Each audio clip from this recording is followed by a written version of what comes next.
అయితే ఎస్ఐ గారు వచ్చారు, సిఐ గారు వచ్చారు సార్.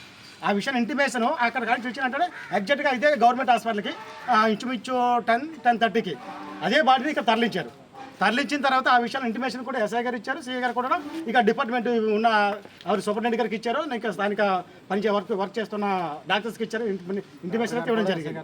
సరే దాంతోపాటు అయిపోయిన తర్వాత అక్కడ స్టేషన్లో మాకు రాయవలసిన పంచనామాలు మొత్తం అంతా జరిగిన తర్వాత అయితే మీకు 4 గంటలకు వచ్చాం. 4 గంటలకు వచ్చిన తర్వాత అదే విషయాల్లో ఇక్కడ పనిచేస్తున్న డాక్టర్స్ గారు మీకు ఇక్కడైతే మేము పిఎం రిపోర్ట్ అయితే మేము చెయ్యము, మాకు విజయనగరం తీసుకెళ్ళిపోండి మేము ఇక్కడ చేయమని అన్నారు. ఆ విషయాలన్నీ మీకు మాకు యాక్చువల్గా అయితే మేము మాకు గిరిజన ఒక పూట కష్టపడితే ఒక పూట తిన్నట్టు ఒక పూట తిన్నట్టు లేదు సార్ మాకు. అటువంటిది గవర్నమెంట్ హాస్పిటల్ మేము నమ్ముకొని వచ్చినప్పుడు గవర్నమెంట్ యాజమాన్యం మమ్మల్ని ఇలా చేయడము ఎంత పడకట్టు సార్? ఇది న్యాయమేనా? ఇప్పుడు మొన్న ఒక విషయం అలాగే జరిగింది, ఈ రోజుకి అలాగే ఒక విషయం జరిగేసరికి ఈ విషయంలో ఆ పిఎం రిపోర్ట్ జరిగితే మా స్థానికులు ఆ పిల్లల్ని చూడటానికి కోసమో ఇంకోళ్ళకి చూడడం ఎక్కడెక్కడి నుంచో వచ్చారు సార్. పాడేరు, ఉక్కంపేట, కించుమండ కలిసి కూడా నా తరలి వచ్చారు. మా గిరిజనులు అంత చిన్న చూపు సార్ గవర్నమెంట్ వాళ్ళకి. దాంట్లో కూడా మాకు అంత మరలిచ్చిన వ్యక్తి పేరు గొగ్గి దారప్ప. కుటుంబం అది వాళ్ళ ఏంటంటే ఆ విషయంలో కన్నూరు అయితే గొగ్గోలండి, వాళ్ళ అత్తోరింటి పేరు దారప్ప అండి. ఆ విషయం 9 గంటలకి 9:30కి 10:30 ఇక్కడ తీసుకొచ్చి అడ్మిట్ చేశాం. హాస్పిటల్ ఆల్రెడీ ఇక్కడ అడ్మిట్ చేసిన తర్వాత అక్కడికి వెళ్ళాం పంచనామా ఏదో రాయించడానికి కోసం. అక్కడికి వెళ్ళిన తర్వాత అక్కడ నుంచి ఆల్రెడీ ఇంటిమేషన్ కూడా ఇక్కడ ఇచ్చారు. ఇచ్చిన తర్వాత ఇక్కడికి వచ్చేది 4:30కి అమ్మంటే మేము ఇక్కడ చేయము, మీరు విజయనగరం తీసుకెళ్ళిపోమంటే ఇక్కడ తీసుకురావడానికి చాలు మళ్ళీ విజయనగరం మేమే తీసుకెళ్తాం. ఈరోజు 4:45 మనకి ఎస్కోట పోలీస్ స్టేషన్ నుంచి ఇంక్వెస్ట్ రావడం జరిగింది. అది 22 ఇయర్స్ ఫిమేల్, నేము గుంగి దారప్ప అలియాస్ కళ్యాణి.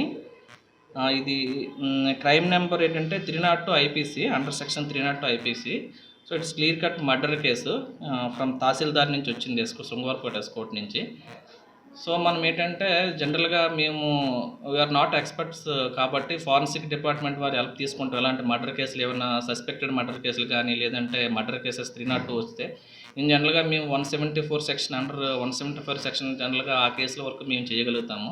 సో అదే విషయం నేను ఆయన ఎవరైతే వీళ్ళు డిపార్ట్మెంట్ వాళ్ళు వచ్చారో వాళ్ళ బంధువులు కూడా అదే చెప్పడం జరిగింది. మాకు కొద్దిగా టైం కావాలి, ఎక్స్పర్ట్ నుంచి విజయనగరం మెడికల్ కాలేజ్ నుంచి ఎక్స్పర్ట్ని తీసుకొచ్చి ఫారెన్సిక్ డిపార్ట్మెంట్ నుంచి తీసుకొచ్చి చేయిస్తామని చెప్పాము.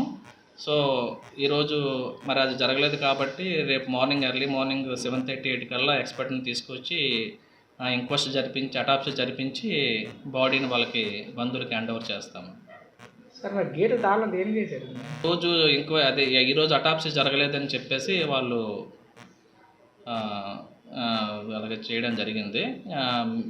యాక్చువల్లీ మరి కొద్దిగా 5 కల్లా వచ్చింది. సో మేము ఎక్స్పర్ట్కి చెప్పే టైము అదంతా విజయనగరం నుంచి రావాలి కాబట్టి అది టైం సరిపోలేక మరి వాళ్ళకి ఆ విషయమే చెప్పాము.